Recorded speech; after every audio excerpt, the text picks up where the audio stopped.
Derek. Hey, Trey.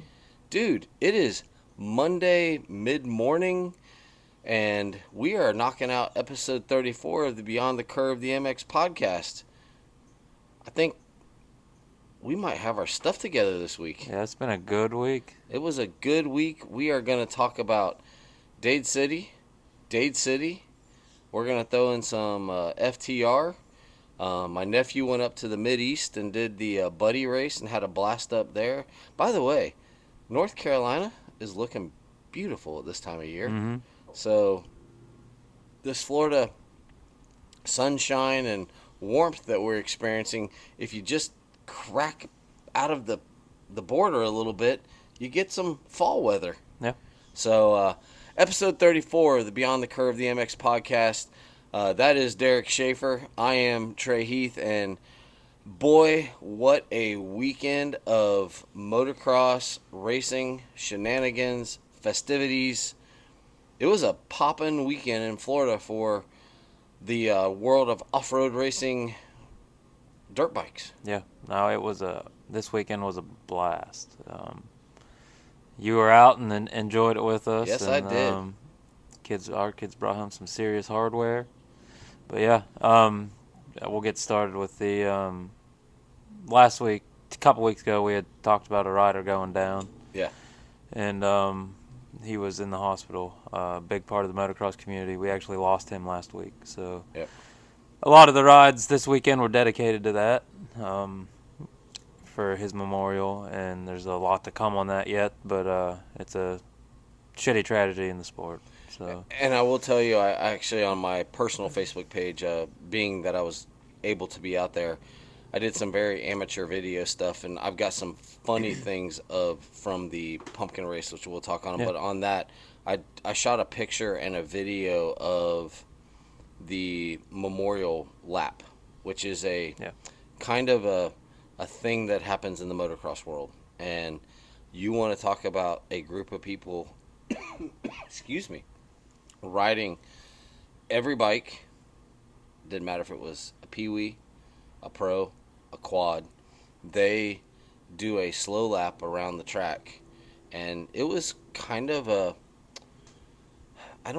emotional is too easy, but it was, wow. It's a moving. Yeah, it's a moving tribute. So I did the lap. I just jumped on our R110 real quick and did a lap with my kids, and it's even riding the lap, you're riding it for a different reason. Yeah. So. Because you're not riding the lap, you're just cruising the track. That was this guy's home track, and he meant a lot. When the owner of the track gets up to speak, I actually videoed the riders meeting as well. Correct. And when the owner of the track gets up to speak and talks in those eloquent terms about the gentleman that passed away, you know it meant something. Yeah, I got a video edit that I'm gonna put together today on everything, so it'll all be on there. It might be a couple different edits because we got a lot of footage from the weekend.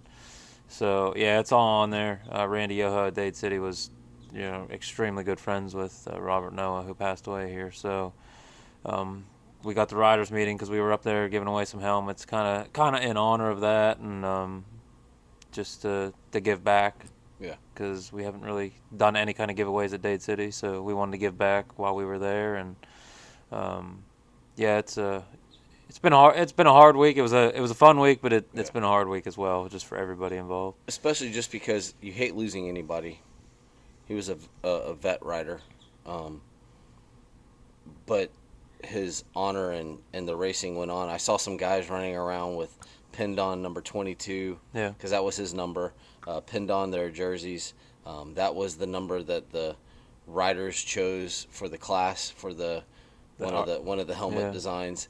So there was a lot of poignancy to his memory this weekend. Yeah, stickers on all the bikes. Yeah.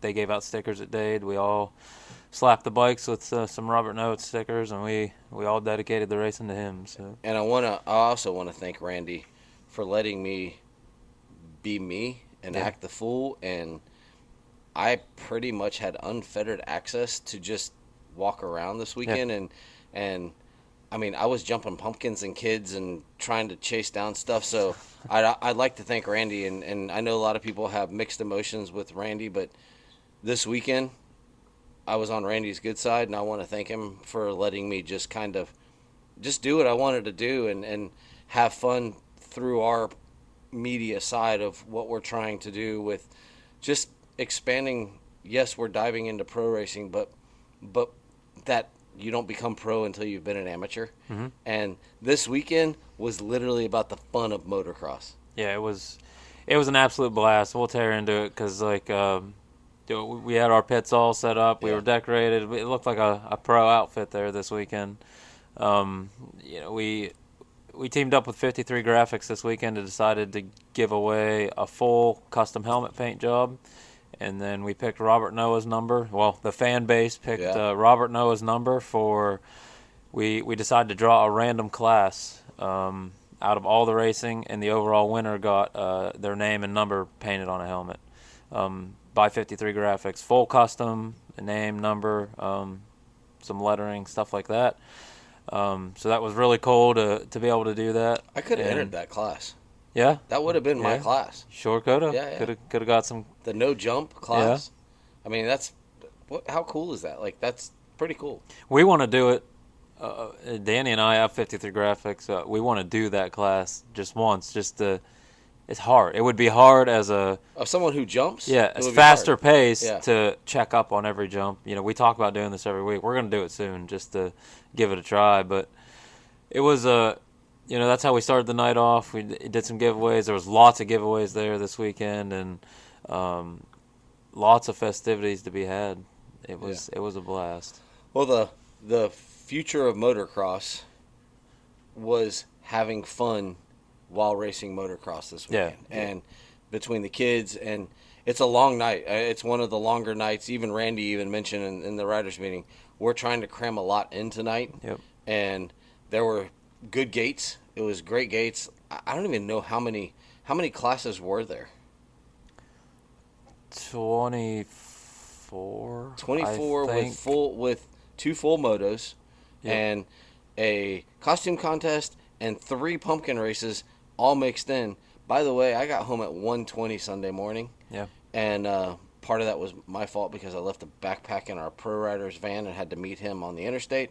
But nonetheless, it's a long night. Long night, lots of fun, and we're gonna dive in because I think our fan base, our group, our people that enjoy the podcast, I think they would enjoy knowing like it was good solid racing, and that's what Randy and I were actually talking about was, well, beyond the stupidity of the pumpkin race, we were actually talking about how hard it is you've raced a moto, you're gonna go have some fun, and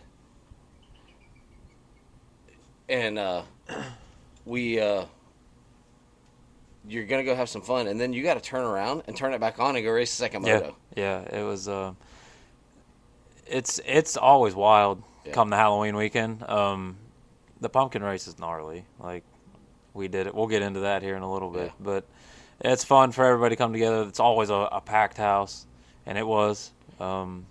We had the Lawrence brothers were there. I mean, it's cool. That's cool that they came out and they give back. They give back. I mean, they were there. They were probably there for what, 35, 40 minutes. Yeah.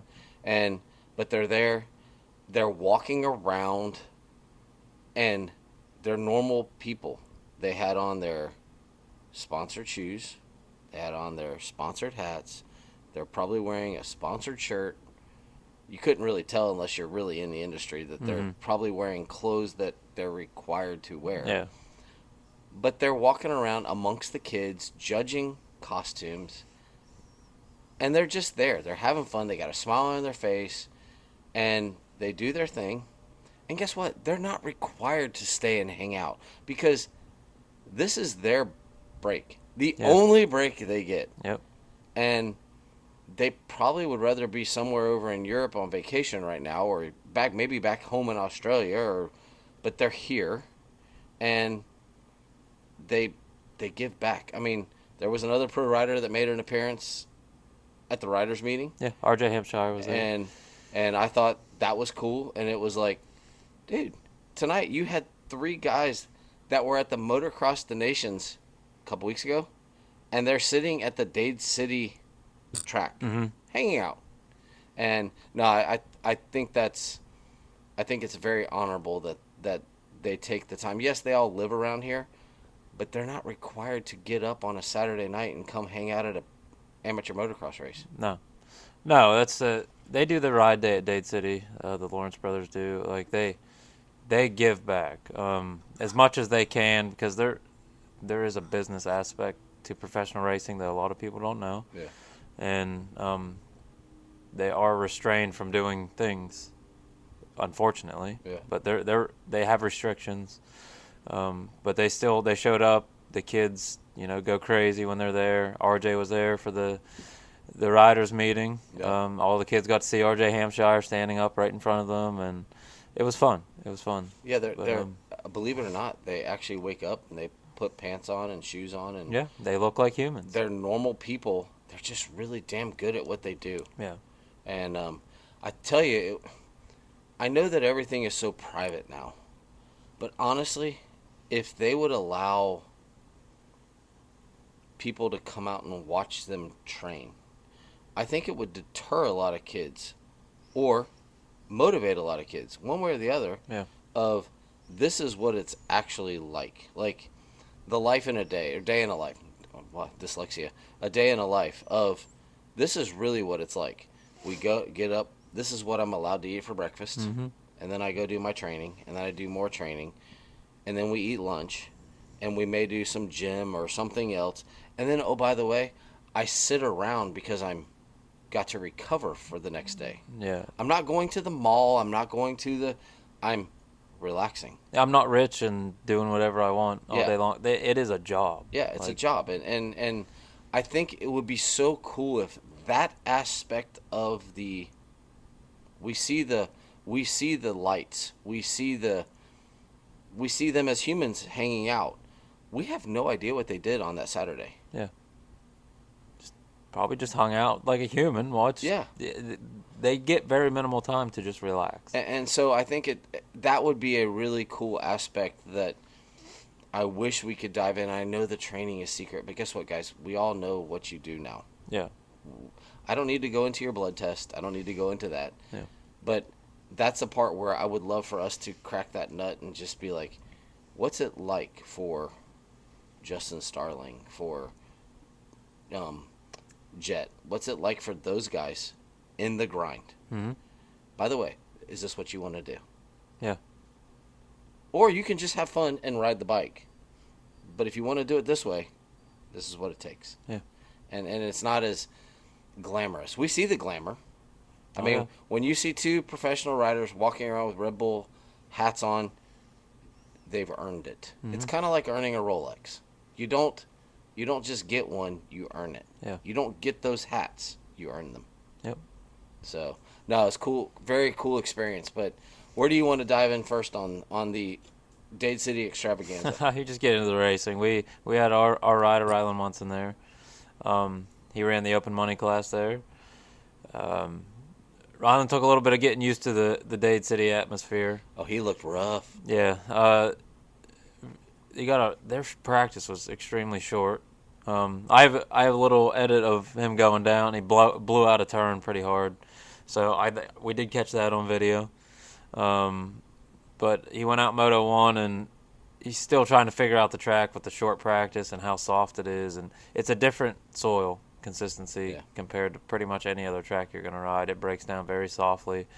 Other times you'll see that track hard, but you get down into the soft stuff, and so Rylan took a little bit of adjusting to get used to that. I don't remember what position he ended up. I think he was like 5th or 6th in Moto 1.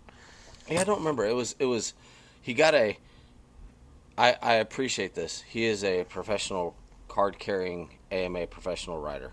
Mm-hmm. He comes in, we let him do his download, we interview him, and he wants to ask you and I, hey guys, can you help me? What did I do wrong? And I'm thinking, why are you asking me? I mean, I'm going to give you my opinion because yes, I'm not a good rider, but I study it. I know what good riding looks like. And I told him he looked a little tentative on the insides. Yeah. And I know that's what he wanted to work on, but he looked tentative. And I told him, I'm like, you bailed on the start. Like you were, I don't know if you would have gotten the whole shot, but you could have gotten a better start. You bailed. Yeah. So we together made an executive decision to start all the way on the inside. And I told him right off the bat, this is going to be a very big risk. Like, you have to be first to the turn, or you get pinched. Yeah. So he got pinched. I don't think he realized how much execution he really needed to get that start. But then he just rode the race timid, and we talked about that at first. It's even as a professional, they still struggle with these things. Like, well, it's not his normal track. No, it's not his normal training. I mean, we'll be quite honest. He trains up in North Florida on a Supercross style track and a different soil base. So you come down to someone's home, and guess what? They don't want to give up that home. And he rode tentatively, but the best part was he came off. He had a smile on his face. He was having fun. He's like, I feel like I rode pretty good once I got over the timidness. And he's like, but there's just nowhere to make passes per se because you kind of get in that line. And but he was fine. And I'm like, you're training. And he's like, yeah, I'm good. But we do have, he's not our rider, but he's kind of our adopted son, Caleb. He was having a field day. He was having a blast. Yeah, Caleb rode well this weekend. Home track, but he practiced it Thursday, so he knew what the track was like. Rylan come in with a blind eye. Yeah. But yeah, Caleb rode well, and he was having fun. He rode the 125 open or the 125 money class and the open money. Yeah, he was doing great in the 125 first moto. I look back and I'm all of a sudden seeing this guy at the base of a tabletop, and I'm like, well, what happened? That's our guy. That's our dude there. And he falls over. He gets up, starts riding. He comes back. He's even smiling after the crash, and I'm like, dude, you're leading the race, and he's like, my hand came off the throttle. I'm like, how does your hand come off the throttle? Like, you're holding on. He's like, I don't know. But I'm guessing that's good that he was loose on the bike, and he was too loose. Yeah, Caleb flows. Like, he's one to he's got like a Deegan style. He just throws that bike all over the place. It doesn't matter. He'll send it into any corner. He threw it a little too hard. Yeah, he threw it too hard on the face of the jump and lost his hand completely. Yeah. But, stupid little mistake, but he still had fun doing it. He took that 125 out there and was just ripping that thing. And it was fun seeing, and I'm gonna say this publicly because we've talked, so it's not private. When Caleb was on our podcast, I told him point blank I wasn't really sure about Derek mentoring him because I thought Derek might be wasting his time. I didn't appreciate some of the choices Caleb had made, and through that mentorship and some choices that Caleb has decided to make, I have seen a difference in that 2 months. And I am impressed, and I even grabbed Caleb and we talked for a while, and I told him, I know it's not complete, but your transition from being this just a racer who goes and hangs out to I want to give this a go, there was a big change there. And Caleb and I actually sat down and talked about it, and he ran 2 classes in the mix in both classes.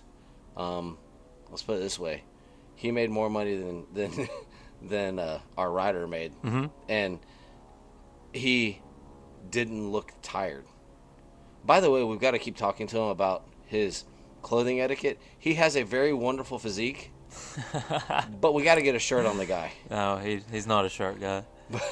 Every single time we want to interview him, hey, can you please go put on a shirt? And my wife said, well, if he's really that good looking, let him do his interviews without a shirt on. I'm like, it's not the image we're trying to portray. But no, he was fun, had the energy, and that I want you to keep working on that part of it because he looked fine at the end of the night. Yeah. 2 hard motos. He was in costume. He did the pumpkin run. and he looked fine. And it's like, okay, we're making changes. Now, yeah, you're seeing what I seen then. Obviously, you only seen him ride the one time. I watched him week after week after week, and watched the struggles and seen the potential. And the kid's the nicest kid on the. I mean, between him and Rylan, it's ridiculous. Dude, they smile. I will tell you, and I know we're kind of jumping around, but these are poignant conversations. I haven't been in this side of the industry. Mm-hmm. Listening to Rylan and Matt, which was, as he put in my phone, Rylan's man friend. That's how he put his number in my phone. Listening to them tutor, mentor, guide Caleb on his next steps. I thought, dude, and they're smiling, they're having a good time. They kind of accepted him into their mix, and I thought, this could be fun. Like, it's going to be frustrating as hell. Oh, yeah. I mean, I was frustrated as hell all night because I want the best for all of them. And we're going to dive into us making fun of Rylan later for getting Supercross. But I love the fact that Rylan was an open book to Caleb and said, hey, I've been here.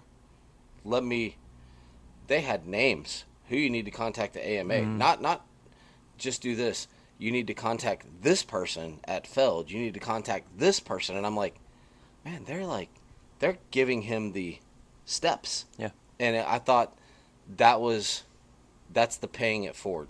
And I'm very happy that we have Rylan with us. And I'm very happy that we have a mentorship with Caleb. I mean, he has a sponsorship, but that mentorship, because he does more with your kids too. It's not just he just happens to be hanging out with us, but they accepted him as not a competitor, but more of what can we do to help you.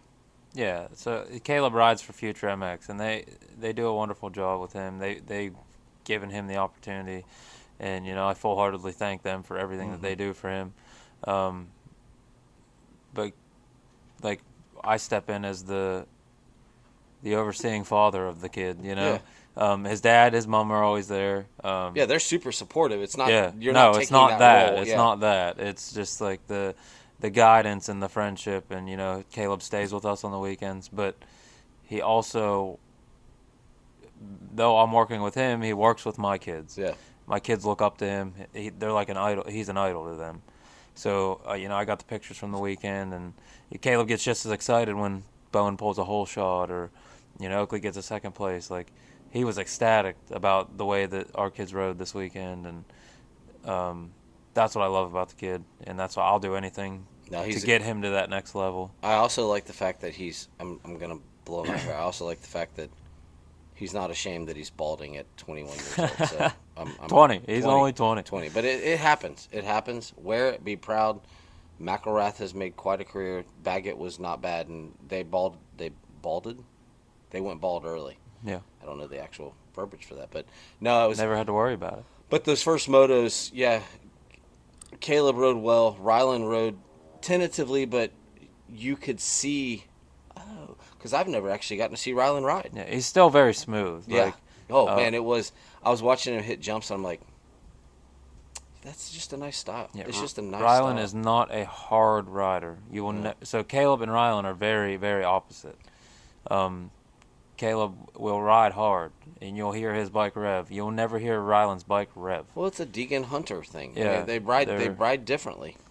And even though Rylan was not at pace, he was very, very smooth. Yeah. Everything was consistent. In Moto 1, Moto 2 got a little bit hairy with all the bar banging and the Dade City shenanigans, but that's part of being an interloper, as they call it. But there was nothing wrong with the way that he rode at all. No. That you can tell that he is a professional rider.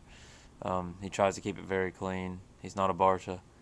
He's a... And my God, dude, you want to talk about professional riders? Come watch him go through his process. We were talking to him, and he's warming up. He's eating. He has his routine, and he has good guidance. He has great guidance through coaching and different things, and he has his routine. And I ask him, hey, you want to go get dinner? He goes, well, I brought dinner with me. Okay. Well, oh yeah, Brianna wanted to cook for everybody, yeah. and he's like, no, I'm gonna bring my own stuff. He had his food, and it's just a difference. It's just a difference, and I know you can say, well, he didn't do very good at Dade City. It's okay. It's okay. He's fine. It's October. We haven't even dove into the training per se. Rylan and I even talked, and I said, this is not important. Yeah. Don't go get hurt. Like, the important ones are coming very quickly. So it's just fun. We're training. We're having fun. We're here to practice. So we talked about the pro boys. What about the Schaefer kids? Saturday wasn't the best. Took a couple gnarly crashes. Seems to be a thing on Saturday nights. I don't know, but you need to get them some like amber lenses so they can see all the holes. I guess like that. Bowen was riding. I don't know how many compliments we got this weekend on the kids riding.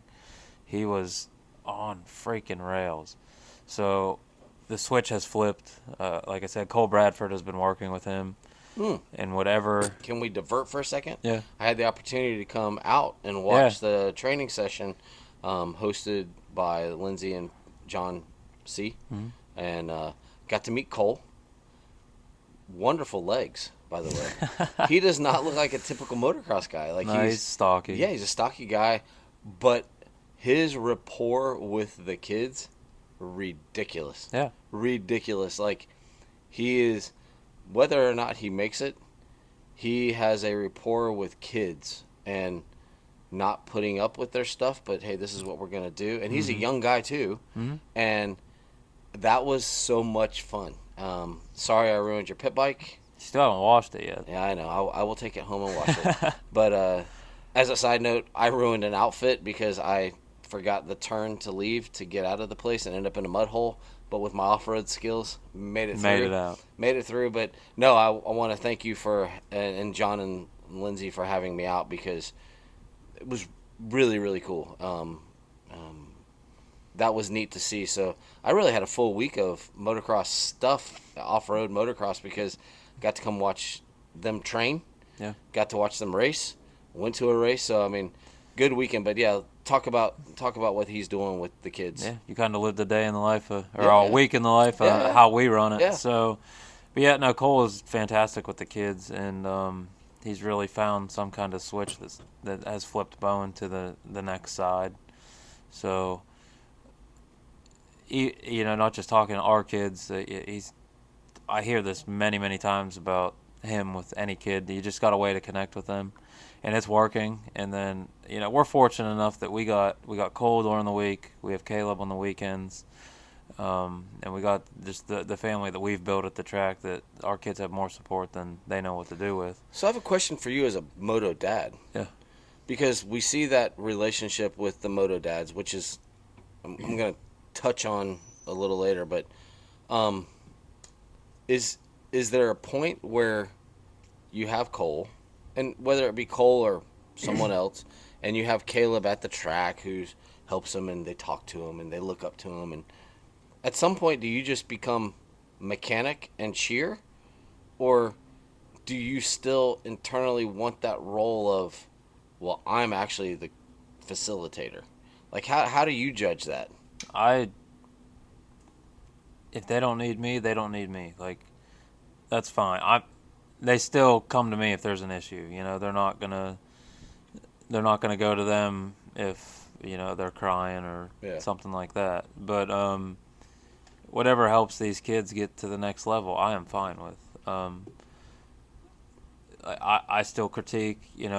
I give the fist bumps when they win and they do good. They put a good ride in. If I got to critique, I will. But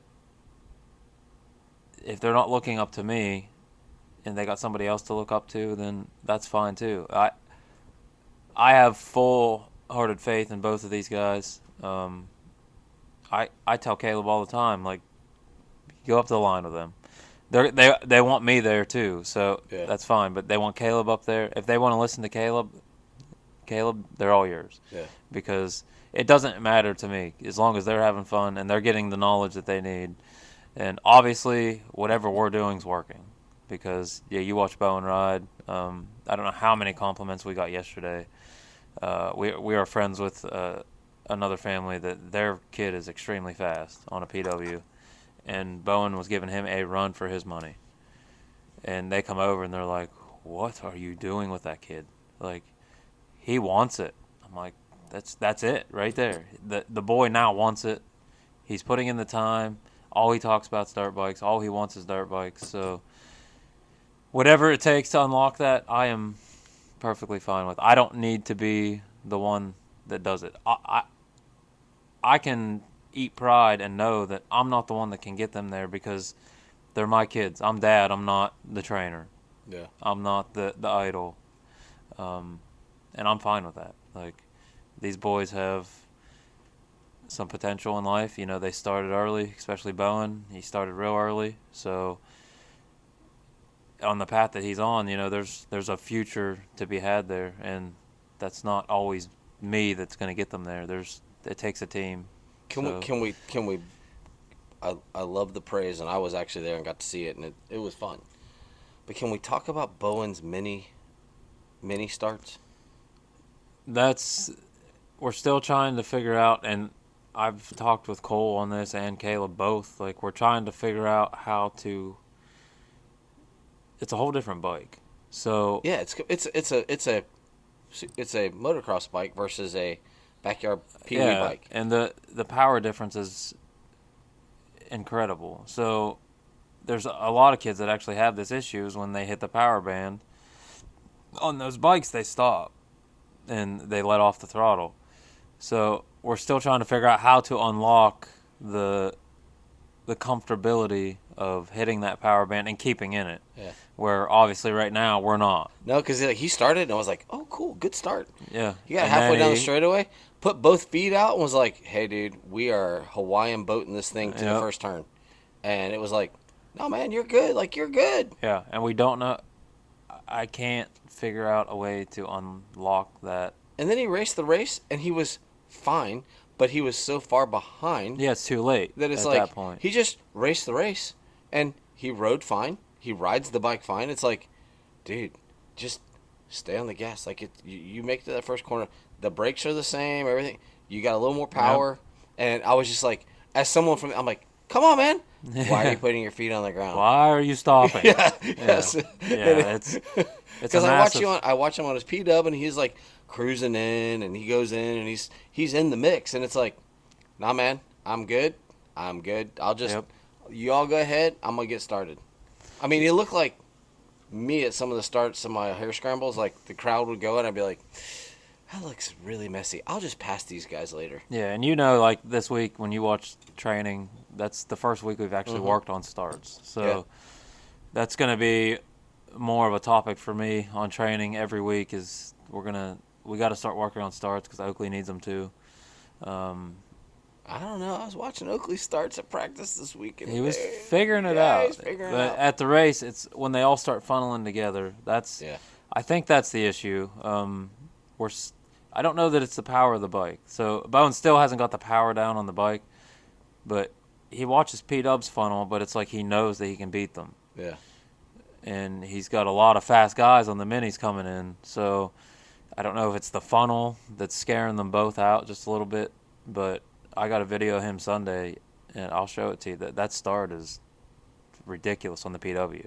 Hey, why don't we just get him? There was a couple kids that were on the outside in different motos ripping the berm. And I was like, honestly, it kind of looks fun. Like, they were just ripping the berm, and I'm like, and they were coming out 2-3, and I'm like, not a bad way to go. No one's there because everybody's trying to go to the inside, and these kids were just ripping the outside. That's how Caleb started all yesterday. It was outside, and he pulled every hole shot just screaming. Just ripping the outside. And that berm seemed to hold all night. Yeah, but that's also that's where the speed has to be unlocked of the bike because he's still going to get in.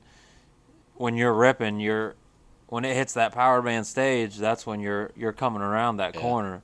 And that's when he's going to bow off of the bike a little bit. And I need to just get him down to a field. Like, I want to get them to your house, but then you got all the ruts and stuff, so we got to watch. We need a field we can just Actually, I've got a couple straight lines that we could burn. just let them unlock Yeah. the feeling of what it's like for that bike to actually take off. We could run the tractor through there and just do a straight line Yeah. and get that feeling unlocked. And I'll ride beside him on the 110 and just let him feel what it's like for that bike to actually feel like it's starting to come up. Yeah, we could start at the barbed wire, come all the way back to the hill, Yeah. and just let him run there, and it'd be fine. We And could do then that. hit the brakes to slow down. Yep. Like he's got Cole worked this week. They did the braking, and he's got the braking figured out now. So he knows if he needs to stop, you just slam it. And I think we're now at the point that I can take him and open that bike wide open. And I think that's the only real thing holding him back is knowing how fast it actually goes. Yeah. Well, we could make that work pretty easily, actually. So we made it through the first motos. Do we want to do second motos and then the fun, or do we want to go in order of the event? Let's go how the races went. I mean, It was... So Moto 2. So we're going to... In the middle, there was this amazingly fun time. But we're going to go to Moto 2, and then we'll jump into the fun part. So Moto 2s. So little kids are going, and we got the pros. How did Bowen and Oakley do? And what's funny is... You hear bikes. You're used to hearing bikes. You're used to hearing. We interviewed our guys. We actually had to pause because there was a moto getting ready to start. Yep. And I can't remember if it was Caleb or Rylan. I'm like, should we wait for a moment? And we're like, yeah. And all you hear is wah. Especially the 2-stroke classes. Yep. And so we're waiting. But let's start with the little guys because you almost miss Oakley's moto because there's nothing. It's dead silent. It's dead silent. Yeah, we're running that mini E class, and them e-bikes, all you hear is chain chatters. Yeah. And it's cool, but the place is so silent. It's just silent. Except for the screaming and hollering. I mean, you get to... What's cool about that class to me, not just talking about our kids, just everybody, it's... You actually hear what a motocross event is like at those, because the cheering that goes on during those it's a blast. But the one hard part about it is if you don't see crashes, you don't know. Yeah. Because they're not making any damn sound. So, but no, like I said, our kids had a rough night. Bowen was riding crazy, and then he ended up going down again. And Oakley put in a solid ride for his second race. Second race ever, really. So I have absolutely no complaints on Saturday night out of those two. I do want to give a shout out to the kid that won the... I don't know what the classes are broken down, but the first gate drop of P-Dub. The dude had on the lumberjack gear. I'm trying to think who it would have been. I think not number 3. 30? Maybe. Easton Letourneau? I don't know. Whoever. He had lumberjack gear on, and he was ripping on a P-Dub. What color was the bike? Do you know? It was blue. I'll think about it. Okay. I'll look it up. But Easton Letourneau is a big... he was a Loretta's kid. He actually... Congratulations to Easton for winning our custom helmet. Okay. I was going to give a shout out on that later, but while we're talking on it, I think he's head of the points in that class, and the boy's fast. He was at Loretta's this year. They were ripping. It's funny because there is a difference in riding levels, and they were the first group, and I just thought it was hilarious. Like he was out there in the old lumberjack gear, and it was like, all right, and he's hanging off the back, getting ready to go over the rollers, and I'm like, all right then. Yeah, those boys are bigger than mine, and it's funny to watch those big boys on there. They sit on the back of them things and just let it eat. Yeah, they're hanging. And but it's fun. It was fun. So Bowen and Oakley both had okay nights. They both survived, able to race on Sunday. Yeah, and they put in good effort. Like I said, I cannot complain about the riding at all. It's Bowen wanted it. He dug. He wanted it. He went down. He still fought back.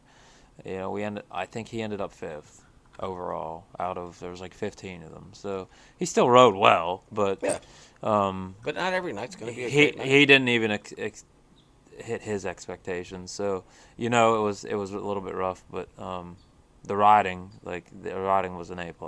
So then let's jump to Caleb in the 125 class because after going down in the first moto, and then recovering.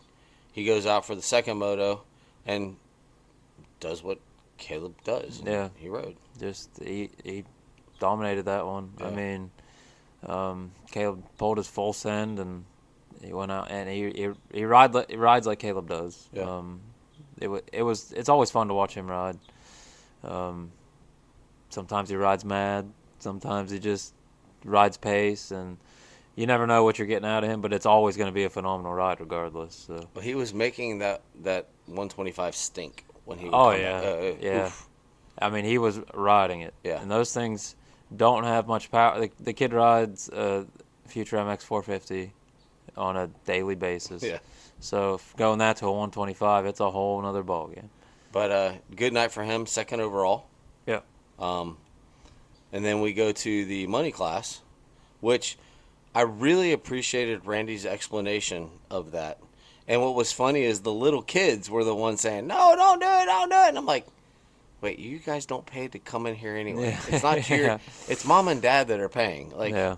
But I really appreciated his openness about the explanation of those extra fees to have classes like that. Yeah. And I thought it was a good draw. There was some good riding going on. Honestly, I had invited Justin Starling to come ride it, and he told me, he's like, dude, right now I'm supercross or off-road. Mm-hmm. I don't have motocross stuff. I don't have, right now it's... Yeah. And I'm like, you know what? I completely understand, but I just want to let you know, since you're in town, you're literally come up here, just try to steal some cash. And he told me, no, I'm supercross or off-road right now. And, hey, cool. I appreciate that there's a schedule. Yeah. And so, second moto, we had, as we said in our first analysis, Ryland, dude, you've got to stay on. I basically said, you need to stay on the gas 3 more rotations. That was my explanation.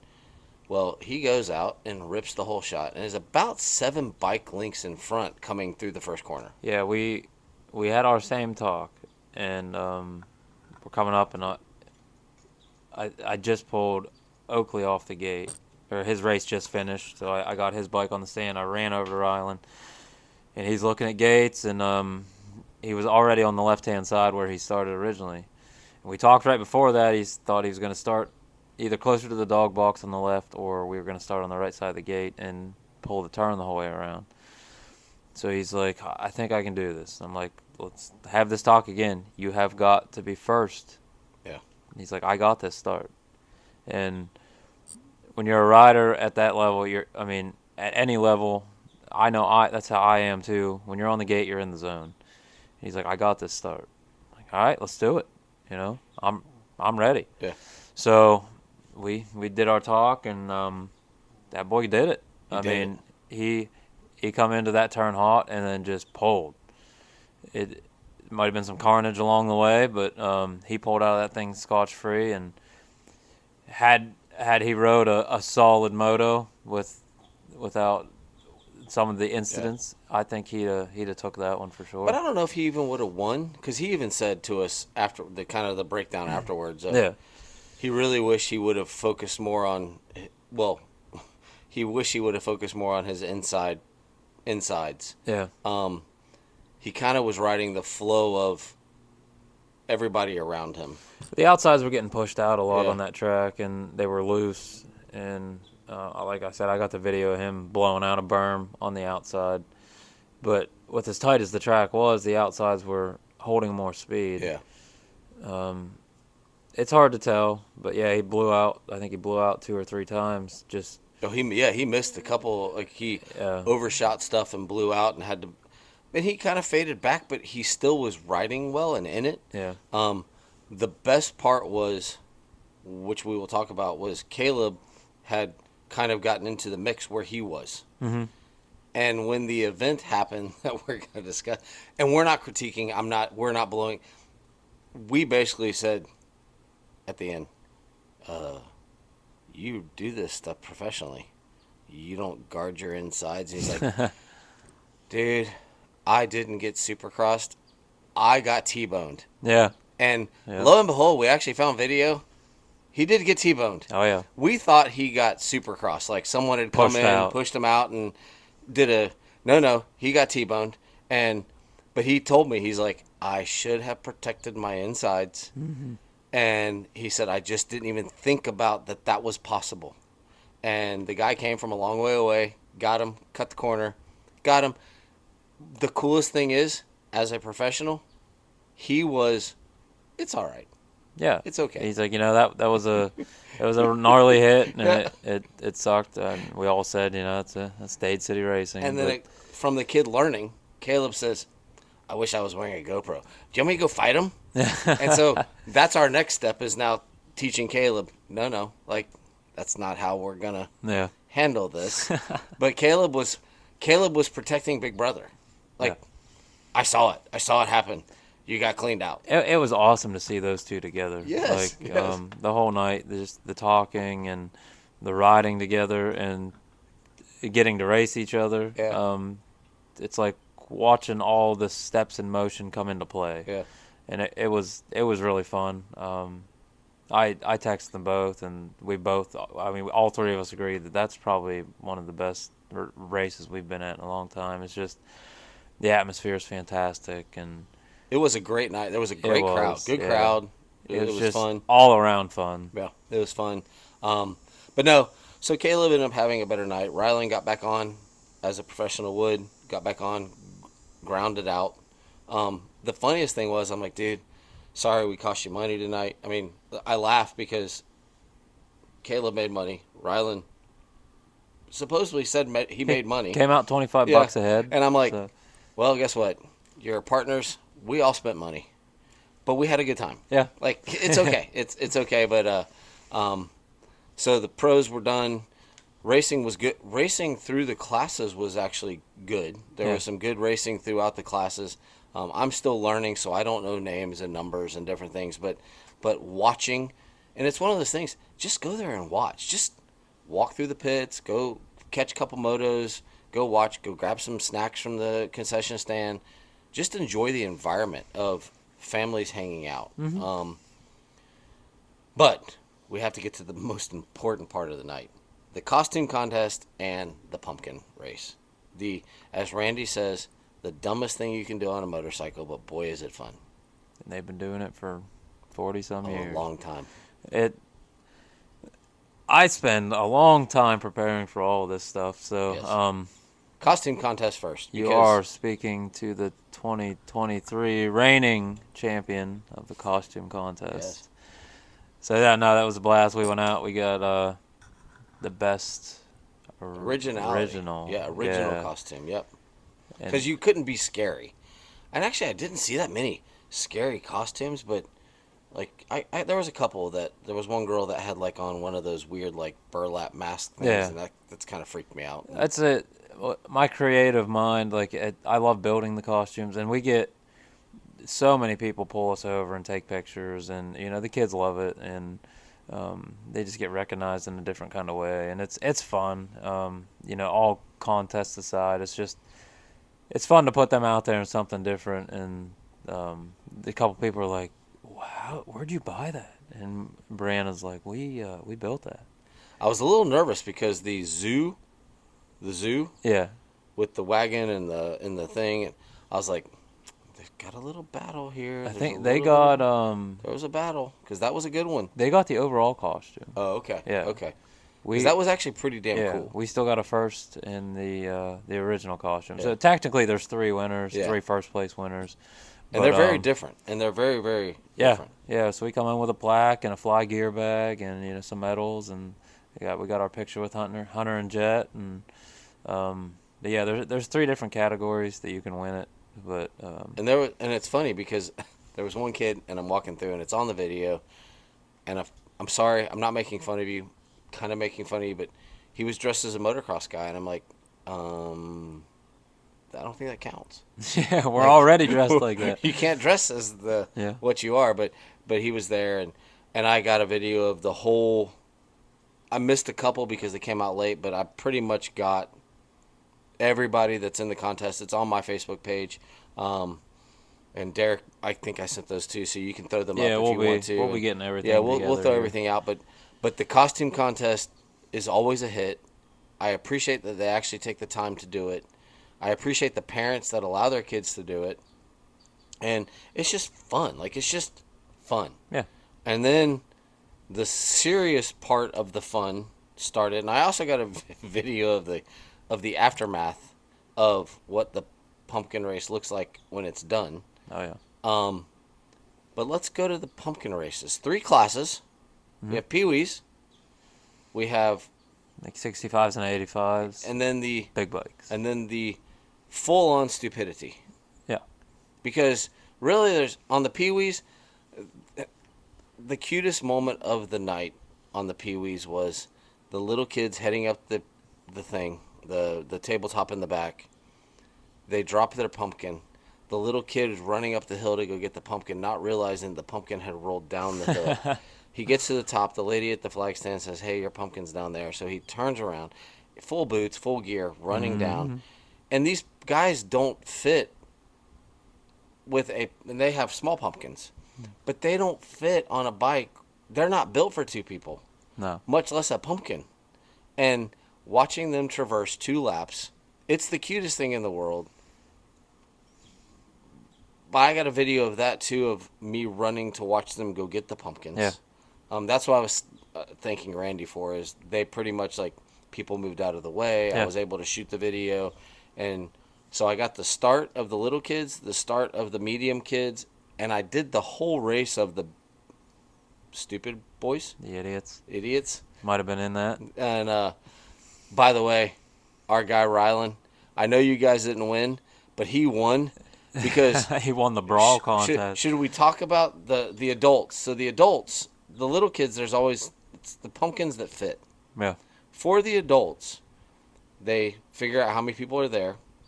There is a pumpkin that is about twice the size of every other pumpkin. And it is the last pumpkin. Mm-hmm. Because if you're slow or aren't good at getting a pumpkin, you're getting this giant pumpkin. Mm-hmm. Well, Rylan and his competitive juices were flowing. He got a pumpkin. And he and a guy literally started wrestling on the ground for the pumpkin. And Rylan was like a guy that in the NFL, when there's a fumble and just gets up. That pumpkin, I'm surprised it survived because he was not letting go of that pumpkin. So the reason you guys were so late is because he fought. He fought for that pumpkin. So you were late, and I kind of wonder, like, would it have been better just to go grab the big pumpkin and, like, move on with life? But no, they had a full-on wrestling match for that pumpkin. Mm-hmm. But let's talk about the actual shenanigans, because Wilfredo and Caleb, idiot savant winners. Yeah. They were doubling stuff. Oh, yeah. Doubling stuff. With a pumpkin between them. With a pumpkin between them.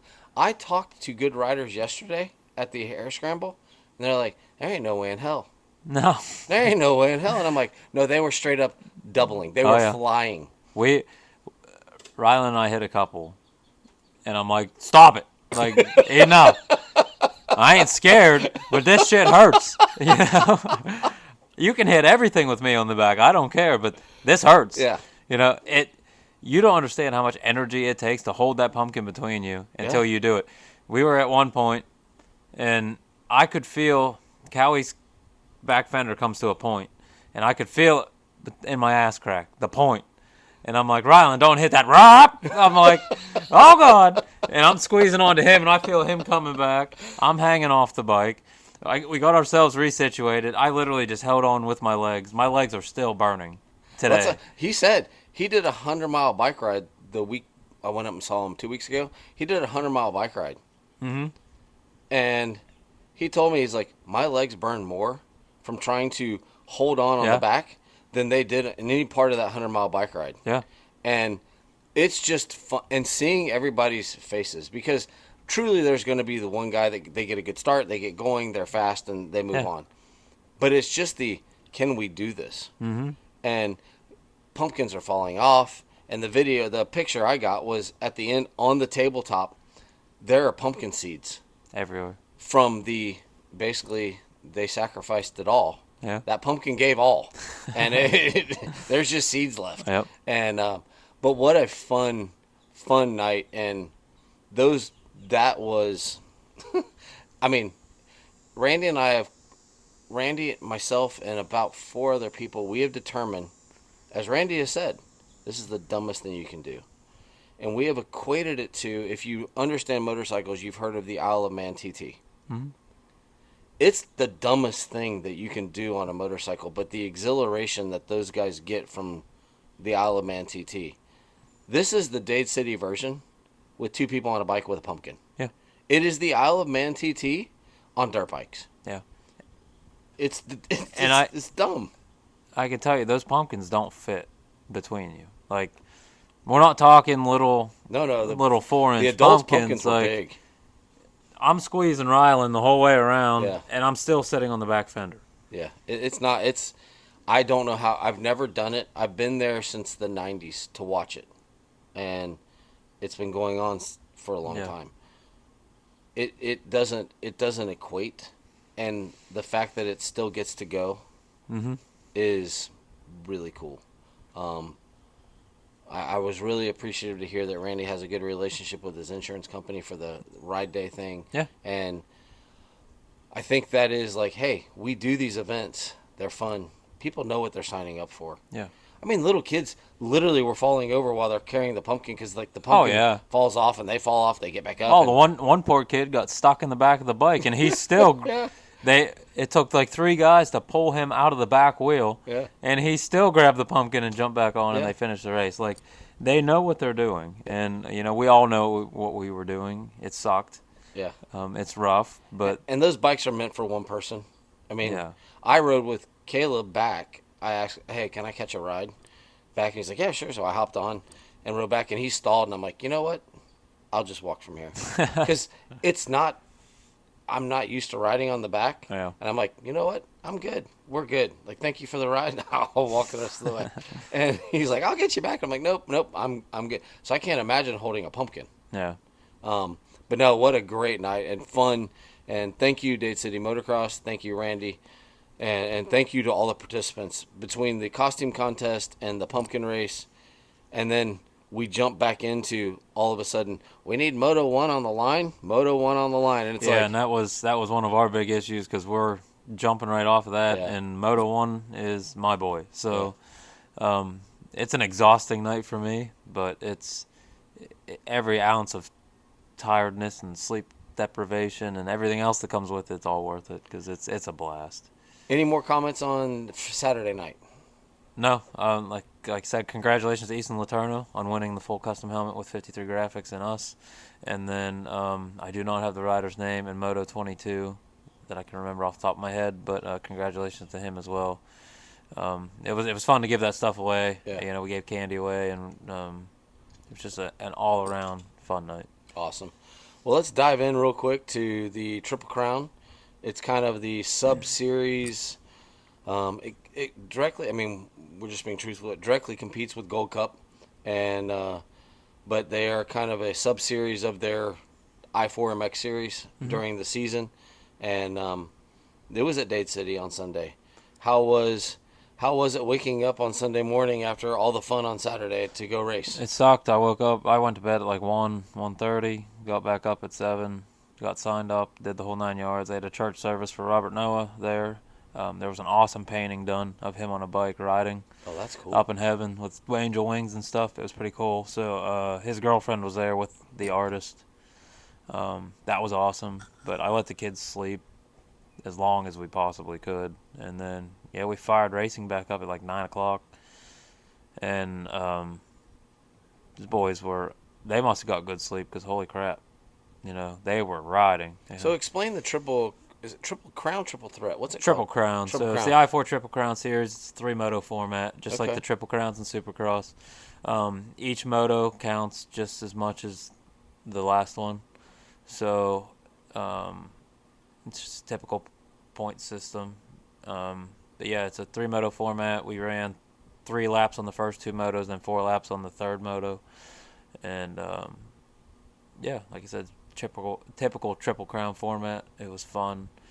Our boys went out and absolutely were on rails. Bowen won Moto 1 by a huge margin, which was awesome to see. He gave the big old fist bump going over the finish line, which that made me so happy because he's never done anything like that. I got the video of that. I'll put it up with our edit. he went down in Moto 2, and he ended up 7th. So a huge gap, and then he came back in Moto 3, went down again, and still fought back to 3rd. So we came home with a 3rd overall. Oakley, he had 3 boys in his class. They ran with the mini 50s too, so there was quite a few kids in the class. He actually almost pulled a hole shot on the e-bike with all the other 50s, but he got a 3.22, came home 2nd overall. First 3rd race technically, 2nd racing weekend. It was a huge confidence boost, and he gave I don't know how many fist bumps he gave. Just I asked him on the first, like he gave a fist bump going over on the first moto, and I'm like, what was that for? Just out of curiosity. He's like, I just felt good. I'm like, good, dig it. So he did it every time, and coming into Moto 3, he knew he had to finish 2nd if he wanted to get his 2nd place trophy. He wanted a trophy so bad, and he fought for it, and you could tell for the first time he wanted it. And it was awesome to see that. So they both came home with some hardware. Bowen won a tire as well. Oh, sweet. Which is fantastic. I couldn't ask for. I'd give me tires every weekend instead of trophies, and you will make my day. That's awesome. Yeah, Caleb rode phenomenal.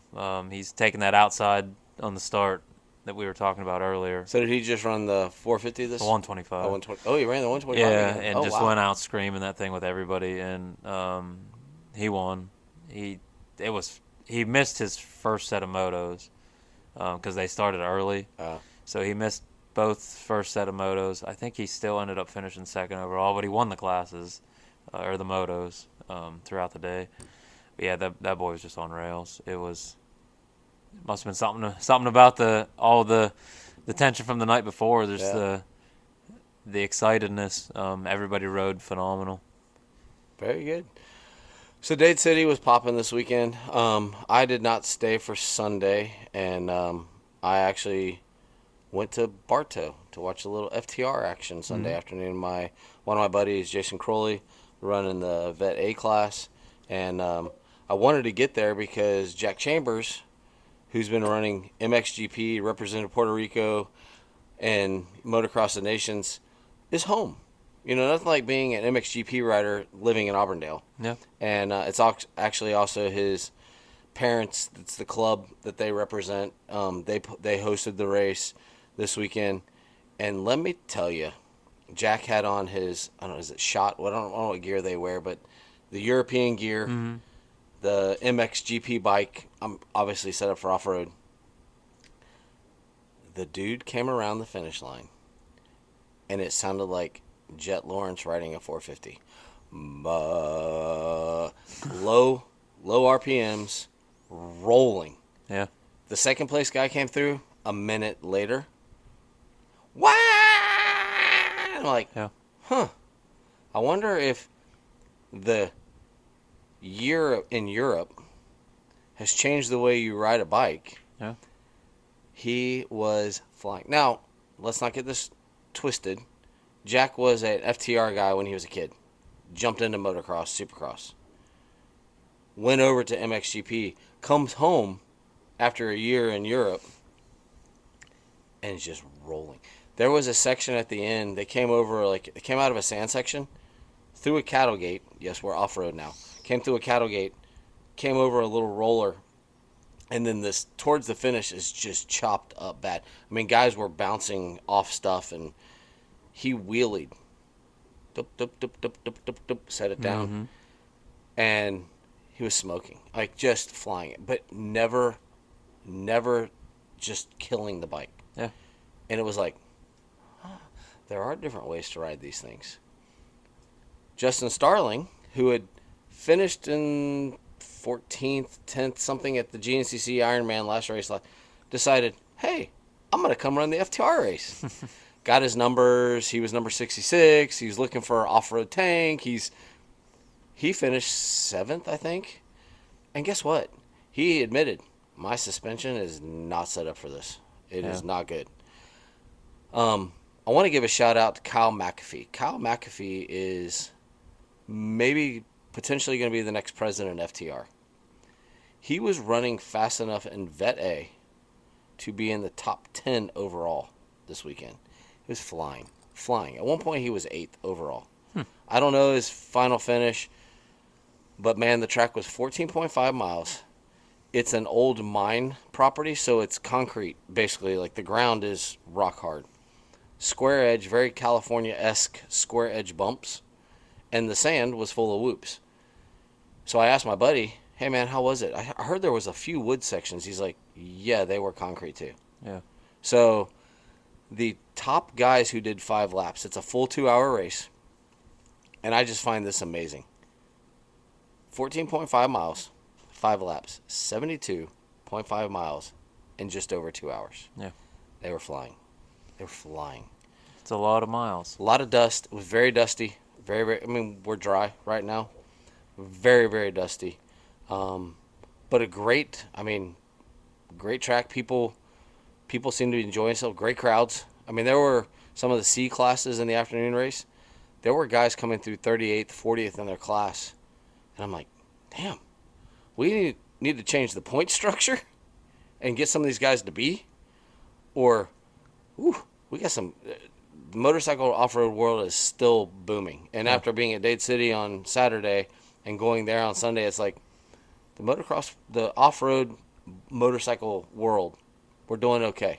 Times are tough right now, but the off-road world is still going. Yeah. So it was fun. It was, and my nephew, who I also do a podcast with, and he races quads, he was invited to go do a buddy race up at the Mideast, the last Mideast of the year, up in Hickory, North Carolina, and they raced at an airport. So basically they raced the perimeter of the airport, and they finished 5th in class. I don't know what class they were on, but they were on a 250 hybrid. So basically a 250 4-stroke shoved in a 450 chassis, and that's what they rode, and they switched back and forth, and they finished 5th. But I heard they had an absolute just blast. Leaves were changing, the weather was crisp, and we didn't have that down here this weekend. It was actually hot. Yeah, it was pretty hot. But no, great weekend of motorcycle racing, off-road racing, quad racing. And if I failed to do this, I would feel bad. My niece's boyfriend has started racing quads because he's watched MJ race them for years, and he finished 8th in the C Open class of the quad race on Saturday. After a 14th place start, there were 18 guys in his class, and that's his second race, and he finished 8th. And he told me, he's like, Trey, that was rough. I'm like, you're going to learn, buddy. You're going to learn. Takes time. But great weekend of racing. The only thing I wanted to touch on is because motocross racing, and we can dive into anything else, but I want to touch on is you watched this. I went to a cross-country meet this weekend running, and the crowd there was astonishing as well. And I watched the dynamic of the parents. And kids get pissed off at their parents. Parents get pissed off at their kids. I'm a 51-year-old man who has a 75-year-old father who has Alzheimer's. And my dad wasn't perfect, but he was my BMX coach, my tennis coach, life coach. And we don't talk about anything now because we can't. Yeah. And kids with your dads, you're going to get pissed off at them. And you might get mad. And they might do some stupid shit that makes you mad. Heal that relationship. Yeah. Because they love you. They are who they are. You don't get to choose your parents. But they are who they are. And they just want a relationship. And they are proud of you. And I'm just going to leave it at that. But I thought that was watching the dynamic this weekend of parents and kids with their parents, and it's something that's been on my mind for a while, and part of it got brought up to me this weekend. And you know what? You're probably wrong, and they're probably wrong. Yeah. And get in a room, talk it over, figure it out, and at least have a relationship, because you will regret it when you can't have those conversations anymore. Yeah. Like, I can't talk to my dad about stuff now. I mean, he's a great man. He's still viable, but that man that I grew up with isn't there anymore. Yep. And But no, great weekend. I don't want to bring it down, or I just wanted to bring that up because, dude, I watch these kids with their parents and the dads. Cross country, they will give motocross kids a big. There was a guy yelling at his kid, 4 more people. You can get 4 more people. These kids are running. And they're yelling at him to pass 4 more people 200 meters from the finish line. And it's like, I feel like your kid's about to pass out. Yeah. And you can get 4 more. It doesn't matter the sport. It doesn't matter. Be pissed off at your mom and dad. Become your own person. And regrow that relationship. I'll just leave it at that. Yeah. How's that? That works. And I didn't say anything. Yeah, that works. So, but no, what a great weekend. What we got? That's it. I mean, it was a blast. It was fun giving away stuff. It was fun being there. Fun having Rylan, Caleb all together. We're at it again next weekend at Dade again for we got 2 more races left. So that's called the penultimate round. Yeah. Because it's the second to last. Double points. Ooh. We're ready to rock and roll and bring this championship in for the year. And so, are we going to continue, or are we going to take a break? We'll figure it out. We got lots of content to put up. Okay. All right. For something fun, and I don't know if Derek's going to get to go because he actually works. Most people say I'm semi-retired, so Rylan is going through some testing Friday, and has invited us to participate. And if the person that is doing the testing will allow, we're going to shoot video content of that test, and that will be some content. And I know I'm going to be there. I've already gotten permission from the boss, so I'm going to be there. It just means another damn early morning. God bless America. Can we get these people closer to us so I don't have to get up so damn early? We're right in the center of them all. It's a long drive for everything. But I will turn that over to Derek once it's done, if Derek doesn't get to go.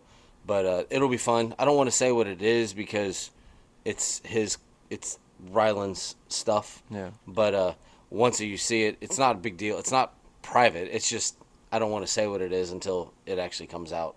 I'm still trying to learn all this stuff, like what you can say and can't say. And for me, I would just put everything out there. But no, having Rylan visit us was awesome. The kid is just a good kid. He's just a good kid. Just a good kid. Caleb is growing on me.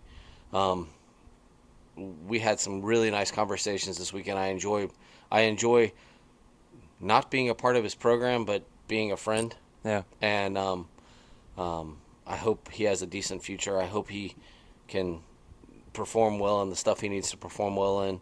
And just hanging out with the Schaefers, it's always fun. I'm a little disappointed. I was offered no food this weekend. We didn't cook any food this weekend. What? You believe that? I cannot believe it. Yeah. This is a cooking family. We didn't cook an ounce of food because of how busy we were. Okay. Like, I don't think I've ever felt that busy. But it was... it was a busy night. It was wild. Yeah, there was stuff going on nonstop. Yeah. But no, it was a great weekend. I'm glad I got to be a part of it. I'm glad that Beyond the Curve of the MX podcast got to be a part of it. I think we did some good this weekend. Whether anybody notices, that's not the point of doing the good. To do the good is just to do the good. Yeah. And it is funny because I walk around, and I think people think they know who I am, but they don't know why they know who I am. And I'm the guy that I don't wear logos. I don't wear who I am. I just wear stuff I like. Yeah. And so I think they see me and they're like, if I had a shirt on, they'd be like, oh yeah, I know who you are. But they see me and they're like, one guy came up and goes, I know you from somewhere. I'm like, no, you don't. And he goes, yeah, I've seen you somewhere. Okay. I don't want to tell you why you know me, but just keep realizing you know me. Like, I'm more private. Derek is way better at getting us out there. I just like to go do stuff. And you may never see me in a logo. But if you see me, come talk to me because I would love to talk to you. Yeah. I love talking to you. I'm never going to come to you and talk to you. Mm-hmm. Not because I'm rude. I'm super shy. Yeah, I'm gonna talk to every one of you. Yeah. I don't care. And he'll send them to me. But just I'm just a quiet. I could have gone to Dade City this weekend and sat in those bleachers and never talked to anybody and had an absolute blast. Yeah. But when you get me out of my shell, you get me running down a hill chasing pumpkins. It was fun. It was fun. It was great, and good luck to Bowen and Oakley this weekend for the penultimate round of the Dade City Series. And honestly, for me, I don't think I have anything going on. I think I'm out for a bit. I've got some projects at the house, and you have a project attached to my truck right now. Okay. So knew it was coming. I knew it was coming. But hey, we got to get ready for Supercross. That's right. But for Derek Schaefer with DBS Custom Fabrication and Handyman Services, I am Trey Heath with Michelle and Trey Real Estate. We are the Beyond the Curve, the MX podcast. This was episode 34, and we had a blast. Happy Halloween. We'll see you next week. Bye-bye.